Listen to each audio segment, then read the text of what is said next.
जय हिंद दोस्तों। आज आपके लिए एक ऐसा वीडियो लेके आया हूँ जो एक चैनल डिमांडिंग पंडित से है और इसमें वीडियो में बहुत ही जो बढ़िया ऐतिहासिक जानकारी आपके लिए छुपी हुई है और आपको ये जानना बहुत ज़्यादा ज़रूरी है कि इतिहास में जो ये पुष्यमित्र शुंग हैं इनका क्या रोल है। तो इस वीडियो को देख लेते हैं बिना कुछ देर किए हुए। तो उसके बाद मैं अपना रिएक्शन दूंगा, अपनी प्रतिक्रिया दूंगा, तो आप उसको ज़रूर देखिएगा। So let's start.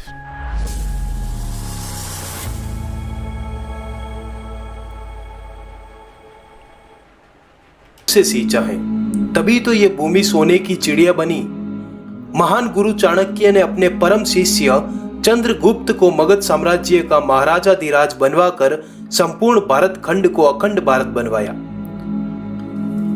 वही चंद्रगुप्त जैसे वीर की वीरता से भारत भूमि ने अखंड विस्तार किया। मौर्य शासकों के काल में भारत अपनी बुलंदियों पर पहुंचा।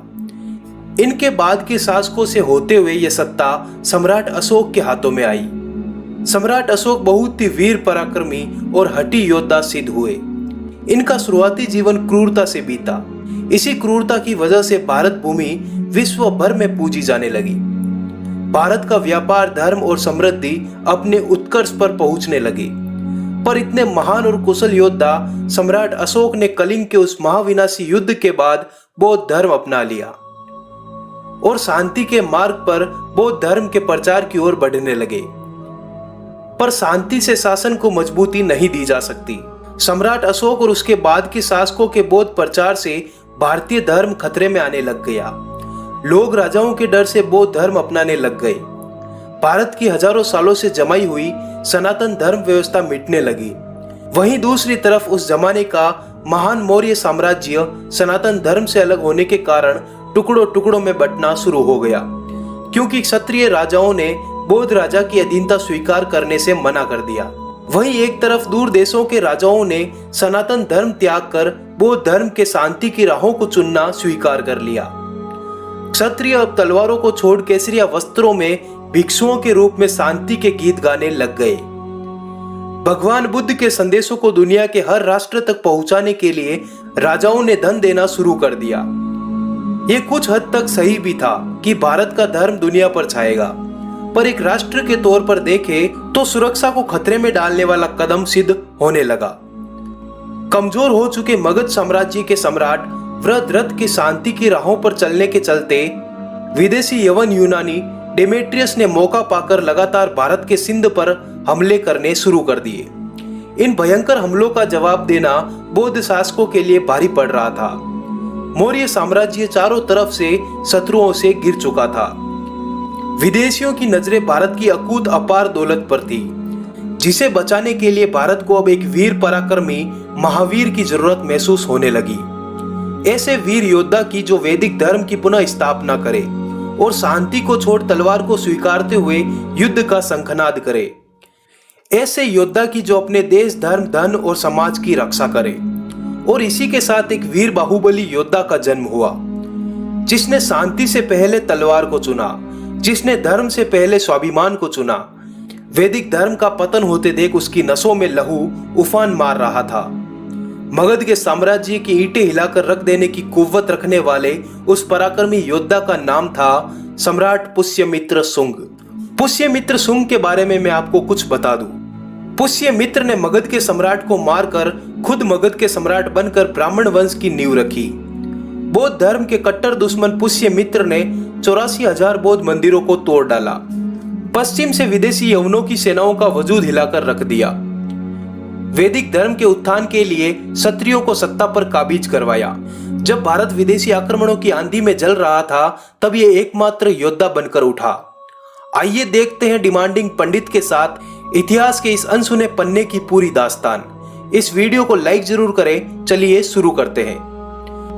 पुष्यमित्र शुंग का जन्म ईसा के जन्म से 184 साल पहले हुआ था। पुष्यमित्र के जन्म के समय मगध के साम्राज्य पर सम्राट वृद्धरथ का राज्य था।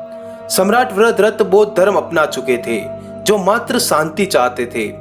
इन्हीं सम्राट वृद्धरथ की सेना के सेनापति थे पुष्यमित्र शुंग, जो कि पूर्ण रूप से एक योद्धा थे, जो मात्र अपने स्वाभिमान के लिए जीते थे। पर इसी के साथ उधर भारत के सिंध की तरफ विदेशी ग्रीक डेमेट्रियस की सेनाओं ने सिंध के स्थानीय बौद्ध भिक्षुओं को अपने साथ मिला लिया। उन्होंने बौद्ध भिक्षुओं को अपनी बातों में उलझाकर कहा कि तुमने अगर हमारा साथ दिया तो हमारे राजा बौद्ध धर्म अपना लेंगे। इन्हीं बातों में उलझाकर विदेशी यवन सैनिक वृद्धरथ की सेना की तैयारियां देखने के लिए भिक्षुओं के भेष में बौद्धों के साथ रहने लगे। अब डेमेट्रियस द्वारा भारत विजय की तैयारियां शुरू हो गई। बौद्ध भिक्षु ग्रीक सैनिकों को भिक्षुओं के वेश में अपने मठों में पनाह देने लगे, पर ये बहरूपीय ग्रीक भिक्षु अपने साथ हथियार भी छुपाने लगे। इसी बात के समाचार पहुंचे मगध के सम्राट वृद्धरथ के पास, पर उन्होंने इस बात को वक्त पे छोड़ दिया और कहा कि वक्त आने पर जवाब दिया जाएगा। इस पर सेनापति पुष्यमित्र शुंग गुस्से से लाल होने लगे। उन्होंने क्रोध भरे स्वरों से कहा, हे राजन, आज्ञा दे, अभी इन बौद्धों की बस्तियों को उजाड़ दूं। इनका इतना दुस्साहस कैसे हो सकता है कि हमें ललकार दे सके। आज्ञा दे, जिसने मगध साम्राज्य से विश्वासघात किया उसकी नस्लें मिटा दी जाए। पर वृद्धरथ ने ऐसा करने से पुष्यमित्र को मना कर दिया। इस पर पुष्यमित्र शुंग कई वर्षों से वैदिक धर्म के अपमान की अपने अंदर जल रही ज्वाला को पेश करते हुए कहा कि मगध की सेना मगध के सेनापति के पीछे है, किसी सम्राट के पीछे नहीं। मैं बौद्धों के शिविरों में छुपे विदेशी ग्रीकों पर हमला करूंगा और जरूर करूंगा, भले ही मुझे मगध के सम्राट के विपरीत ही क्यों न जाना पड़े। इस पर सम्राट के आदेश के विरुद्ध पुष्यमित्र ने सेना तैयार की और निकल पड़े सिंध की तरफ। सिंध के बौद्धों के शिविरों पर पुष्यमित्र का यह पहला हमला था, जो अत्यंत ही क्रूर सिद्ध हुआ। भिक्षु के रूप में छुपे 300 ग्रीक सिपाहियों को पुष्यमित्र के सामने जंजीरों में जकड़कर जब लाया गया तो एक एक ग्रीक सैनिक की गर्दनों को धड़ से अलग कर दिया गया और सभी बौद्ध भिक्षुओं को कैद करके मगध के सम्राट के सामने पेश किया गया। यहीं पुष्यमित्र ने मगध के सम्राट को तलवार सौंपते हुए कहा, हे राजन, अपने क्षत्रिय धर्म का पालन करो। पर शांति के दूत वृद्धरथ पुष्यमित्र पर उनका आदेश न मानने के कारण पहले से नाराज थे। उन्होंने पुष्यमित्र को अपनी सभाओं से निष्कासित कर दिया। यहीं से पुष्यमित्र के क्रोध की ज्वाला फूट पड़ी। यहीं से पुष्यमित्र अपनी जनेऊ उतारकर तलवार को अपना साथी चुन चुके थे। एक दिन वृद्धरथ अपनी सेना के साथ थे, तभी पुष्यमित्र अपनी सेना के साथ वहां पहुंच गए और दोनों के बीच भारी बहस छिड़ गई। बहस इतनी बढ़ गई कि वृद्धरथ ने पुष्यमित्र पर हमला कर दिया। इसी के जवाब में पुष्यमित्र ने अपनी तलवार निकालकर एक ही वार में वृद्धरथ को 2 टुकड़ों में चीर दिया। यहीं से मौर्य वंश को समाप्त करते हुए पुष्यमित्र ने शुंग वंश की स्थापना की। इसी के साथ पुष्यमित्र ने ललकार देते हुए खुद को मगध का सम्राट घोषित कर दिया। पुष्यमित्र की इसी घोषणा के साथ बौद्ध राजाओं पर मानो अंधकार के काले बादल छा गए। पुष्यमित्र ने सम्राट बनते ही सबसे पहले क्षत्रियों की शुद्धि का काम शुरू किया और अपनी सेनाओं में क्षत्रियों को जोड़ना शुरू कर दिया और इसी सेना के साथ निकल पड़े पश्चिम की तरफ और भयावह हमले के साथ मिनेंडर की सेना पर ऐसा धावा बोला कि मिनेंडर युद्ध का मैदान छोड़कर ही भाग निकला। फिर भी पुष्यमित्र की सेनाओं ने उसका सिंधु नदी के पार तक पीछा किया। यहीं से सालों से शांति के धुन में जी रही मगध की सेनाओं को फिर से नया जोश मिला। उधर पुष्यमित्र शुंग के पुत्र अग्निमित्र ने दूसरी सेना की कमान संभालते हुए दक्षिण के राजा यज्ञसेन पर हमला कर दिया और विदिशा सहित दक्षिण के अधिपति बनकर चारों ओर वैदिक धर्म की पताका फहरा दी। यहीं से आसमानों में फिर से वैदिक धर्म का बिगुल बजने लगा। भारतीय बौद्ध राजाओं को नजरबंद कर दिया गया। सभी राजाओं पर एक छत्र शासन स्थापित करते हुए पुष्यमित्र शुंग ने तेजी से हिंदू धर्म का पुनः विस्तार किया। लगातार जीतों के बाद पुष्यमित्र ने समाप्ति की ओर जा चुके हिंदू वैदिक धर्म को पुनः जीवित करने का काम किया। लाखों बौद्ध बन चुके हिंदुओं को फिर से हिंदू धर्म में लाया गया। पुष्यमित्र शुंग ने 3 बार अश्वमेघ यज्ञ करवाते हुए खुद को अखंड भारत का आर्य सम्राट घोषित कर दिया। पुष्यमित्र शुंग ने बौद्ध धर्म के लिए दी जाने वाली राजकीय राशि बंद करवा दी। पुष्यमित्र कुछ हद तक बौद्धों से नफरत रखते थे, क्योंकि उन्होंने देखा कि कैसे बौद्धों ने डेमेट्रियस की सेना का साथ देकर मगध के साम्राज्य को धोखा दिया। इसी कारण से उन्होंने बौद्धों को शरण देना बंद कर दिया। लेकिन कुछ भी हो, अपने 36 वर्षों के शासन के दौरान पुष्यमित्र शुंग ने वैदिक धर्म की संपूर्ण भारत में पताका फहराई और संपूर्ण बौद्ध बन चुके भारत को फिर से वैदिक भारत बनाया।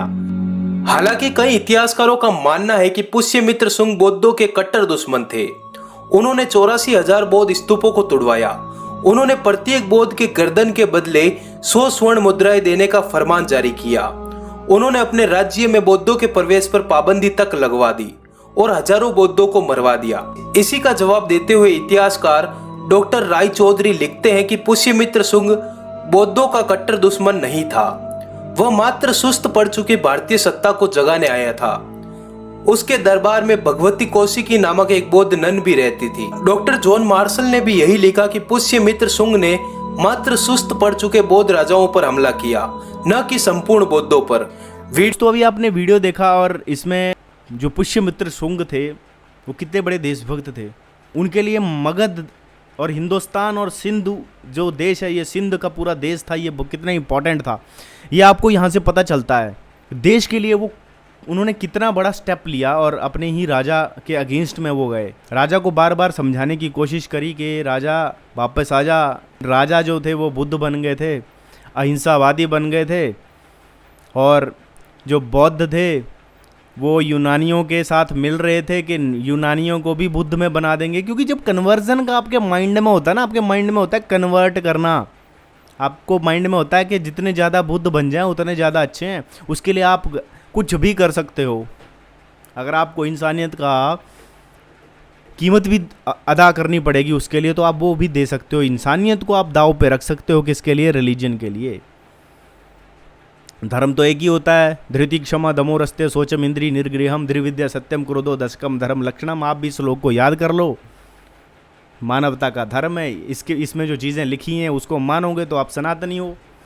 आपको कोई मंदिर कहीं जाने की ज़रूरत नहीं है, आपको किसी भी चीज़ को पर्टिकुलरली फॉलो नहीं करने की ज़रूरत है। आप अगर इस मंत्र को याद कर लो और इसके जो बीच में लिखी हुई चीज़ें उनको आप कंठस्थ कर लो तो आप सनातनी हो जाते हो, आप वैदिक धर्म को मानने वाले हो जाते हो। और इस मंत्र को जब फॉलो करोगे तो आपको फिर देश की वैल्यू भी पता चलेगी, आपको धर्म की वैल्यू भी पता चलेगी, और आपको रिलीजन की भी पहचान हो जाएगी। रिलीजन की पहचान क्या होती है? जहाँ पर एक बनाने वाला होता है और कोई एक किताब होती है और वो लोग ज़्यादा से ज़्यादा कन्वर्जन करना चाहते हैं, वो कन्वर्ट करना चाहते हैं। कन्वर्ट, सनातन धर्म में कन्वर्जन नहीं होता, घर वापसी होती है। कहते हैं सनातन धर्म को बने हुए 1 अरब 96 करोड़ साल हो चुके हैं। इंग्लिश में मैं कहूँ तो 1.96 बिलियन या ऑलमोस्ट 2 बिलियन साल। धरती को बने हुए 4.5 बिलियन साल हुए हैं। 2 से 2.5 बिलियन साल धरती को ठंडा होने में लगे, धरती में पानी आया, जीवन की शुरुआत हुए। लगभग 2 बिलियन ईयर हो चुके हैं। साइंटिस्ट की जो भी रिसर्च है आप उससे मैच कर सकते हो, ये पूरा मैच होता है। सनातन धर्म तब से है। सृष्टि संवत 1 अरब 96 करोड़ साल हिंदू धर्म। इस बीच में ना जाने कितने युग आए, सतयुग, द्वापर, त्रेता, कलयुग, ये चलते रहते हैं। समझोगे तो समझ आएंगी चीज़ें, हमने तो समझ ली हैं भैया, आपको समझना है। आप तो चैनल से जुड़े रहिए, ऐसे ही वीडियो लेके आता रहूँगा। पुष्यमित्र शुंग की जो कहानी है यहाँ पर कितनी बढ़िया तरीके से बताई है, कितने बड़े देशभक्त थे इन्होंने। कहते हैं इन्होंने बौद्धों को ख़त्म कर दिया उसके बाद, लेकिन जो बौद्धों ने किया था वो ठीक नहीं था। उन्होंने अपने देश के साथ गद्दारी की थी। अपने धर्म को आगे बढ़ाने के लिए उन्होंने बोला यूनानियों ने बोला उनको कि अगर तुम हमारे साथ मिल जाओगे हम बुद्ध बन जाएंगे। और उसके बहकावे में आके सैनिकों को अंदर ले आए और वो बुद्ध के भिक्षु के भेष में हथियार भी लेके आए और देश की ये सारी जानकारी जो है वो पते करने लगे। तो पुष्यमित्र शुंग को गुस्सा आया, लेकिन राजा जो थे अहिंसावादी थे, तो उन्होंने इसलिए राजा को बहुत समझाया। राजा ने हमला किया और पुष्यमित्र शुंग ने राजा को उस हमले का जवाब दे दिया। ये सच्चाई है। लेकिन सच्चाई पता क्या बताई जाती है?